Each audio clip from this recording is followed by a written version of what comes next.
Bendiciones, hermanos. Por la gracia de Dios estamos con un día más de vida para compartir con ustedes de la verdad evangélicas que están en Apocalipsis 14, el tema La Iglesia de Dios en los últimos días, la segunda parte. En nuestra primera parte del tema La Iglesia de Dios, nosotros aprendimos que la Iglesia de Dios no es una catedral, no es la religión nacional, tampoco son las diversas organizaciones, son personas que, obediente a la palabra de Cristo, a su mandamiento, están edificados en la roca. Van a venir a esa persona viento, van a venir torrente o agua y van a dar contra esa persona, pero no va a caer porque está edificada sobre la roca. Aprendimos que la roca se llama Cristo. 1 Corintios 10, verso 4. La palabra de Cristo, donde debemos de estar como iglesia edificado en el mismo Cristo, son los 10 mandamientos que están en Éxodo 20. La iglesia Dios la tiene organizada mediante dones espirituales. A uno en la iglesia ha puesto Dios como pastores, a otro como maestro, a otro como evangelistas, apóstoles, profetas, los que tienen don de sanidad, los que interpretan lengua, los que tienen don de lengua. La iglesia es como un cuerpo humano donde Cristo es la cabeza. Cada miembro tiene una función en particular. No es lo mismo un profeta que un evangelista, no es lo mismo un pastor que un maestro, etcétera. Así que aunque son muchos los miembros de la iglesia, es un solo cuerpo y en ese cuerpo que es la iglesia hay una cabeza que se llama Cristo. De manera que la Biblia nos enseña que la iglesia son personas y el líder de la iglesia, que de esa persona que son la iglesia, se llama Cristo. Entonces, el tema de la iglesia de Dios, lo que significa templo de Dios y a qué se le llama congregarse. La palabra templo aparece en 1 Corintios 6, dice que nosotros somos el templo del Espíritu Santo y que debemos glorificarlo así en nuestro cuerpo, en nuestro espíritu, que son de Dios. También en Hechos 17, en el verso 24 hasta el verso 32, dice que el verdadero Dios que hizo el cielo y la tierra no habita en templo de manos humanas ni es honrado por manos de hombres, que con estatuas, pinturas, yeso, imágenes. En Hechos 17 dice que Dios, el verdadero Dios creador del cielo y de la tierra, no habita en templo hecho por manos humanas ni es honrado por manos de hombres. Habiendo pasado por alto ese tiempo de ignorancia, oiga como Dios llama ese tipo de creencia, ignorancia, el que cree que Dios habita en una capilla, en un templo, en una casa de que iglesia tal, eso Dios lo llama ignorancia. Habiéndolo pasado por alto ese tiempo de ignorancia, manda en todos los lugares a que los hombres busquen a Dios, aunque ciertamente no está lejos de cada uno de nosotros, porque en Él vivimos, en Él nos movemos y en Él respiramos. Así que Dios no habita en capilla. Nuestro cuerpo es el templo de Dios. ¿Qué significa entonces congregarse? De acuerdo con la inspiración en Hebreo capítulo 10, desde el verso 19 al 25, habla del santuario del cielo, que hay un departamento en el santuario del cielo que se llama el lugar santísimo. Y en ese lugar santísimo, Hebreo 12:24 dice que está la congregación de los santos, donde hay millares de ángeles, donde está sentado Dios el juez, donde está Jesús el mediador, donde está la sangre rociada que habla mejor que la de Abel. Esa es la congregación de los santos, dice Hebreo 12:24 y Hebreo 10 del 19 al 25. O sea que la congregación no es una capilla, sino que la congregación está en el cielo. Dicho eso más claro, en Juan 14 Jesús dijo, no se turbe vuestro corazón. Crean en Dios, crean también en mí. En la casa de mi Padre muchas moradas hay. Voy a preparar lugar para vosotros. Y si me fuere a preparar el lugar, vendré otra vez y os tomaré a mí mismo para que donde yo estoy, vosotros también estéis. Nótese que Jesús dice claro que Él ha ido a preparar lugar para nosotros, ¿dónde? En la casa de su Padre. ¿Y dónde está la casa de su Padre?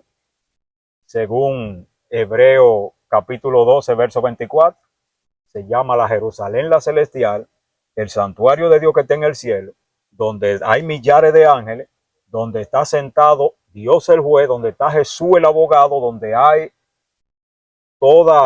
donde está el tribunal de que se hace ahora el juicio. Esa es la morada, esa es la congregación de los santos, ese es el templo de Dios, donde cuando físicamente cuando Jesús venga a la tierra y se lleve a su pueblo, físicamente vamos a estar con Jesús. Lo dice Apocalipsis 21, y el mismo Dios estará con ellos, y ellos serán su pueblo, y enjugará Dios toda lágrima de los ojos de ellos.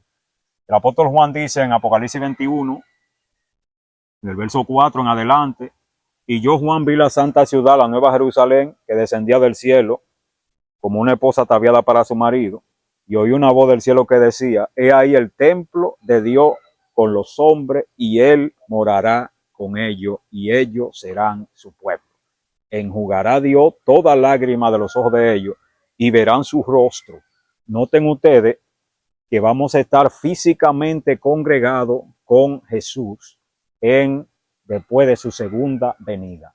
Entonces, iglesias son personas. La palabra iglesia quiere decir asamblea, congregación, reunión. Se le aplica a personas, no a capillas, no a catedrales, porque Dios no habita en capillas ni en catedrales. Dios habita en personas, en corazones humanos, obedientes, que son obedientes a su palabra.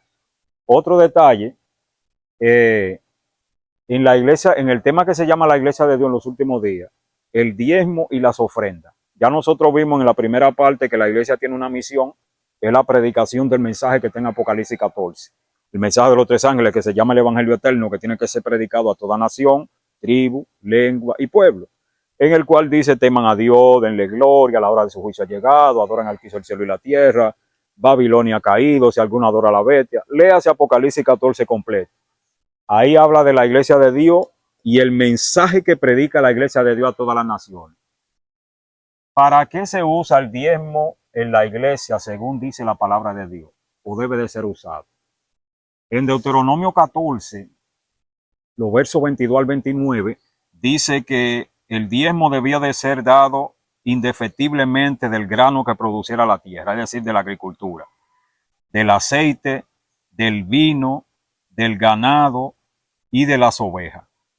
Todo lo que producía, de todo lo que se producía en aquel tiempo, o sea, lo que bregaban con ovejas, tenían que llevar al santuario de la oveja que ellos criaban.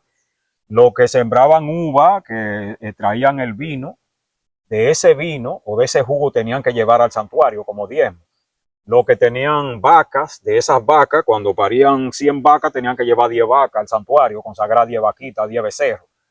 Y había que sostener, dice, a la viuda, a los huérfanos, a los extranjeros pobres y a los levitas, que eran los que ministraban en el santuario, el sacrificio de cordero y las celebraciones de la fiesta. Ellos no trabajaban en otra cosa, había que mantenerlo, sostenerlo de la devolución de diezmos y ofrendas, que no solamente era dinero, sino también, los productos agrícolas, lo que se producía de la tierra, lo que criaban ovejas, lo que criaban vacas, lo que sembraban uva, lo que tenían olivares, que sacaban aceite, de todo eso ellos daban al santuario una décima parte para sostener levitas, huérfanos, viudas y extranjeros. Ahora, esa ley levítica quedó clavada en la cruz, según Hebreos 7, 18. A Jesús es que hay que darle ahora los diezmos.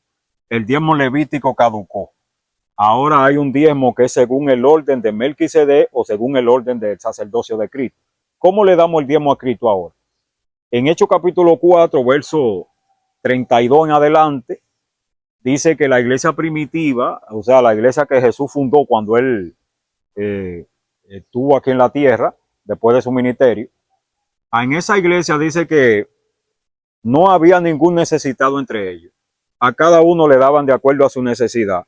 Tenían toda la cosa en común, ninguno desea hacer suyo nada de lo que poseía. Vendían propiedades, la traían a los pies de los apóstoles, y de eso que ellos traían, a todo el mundo le daban de acuerdo a su necesidad.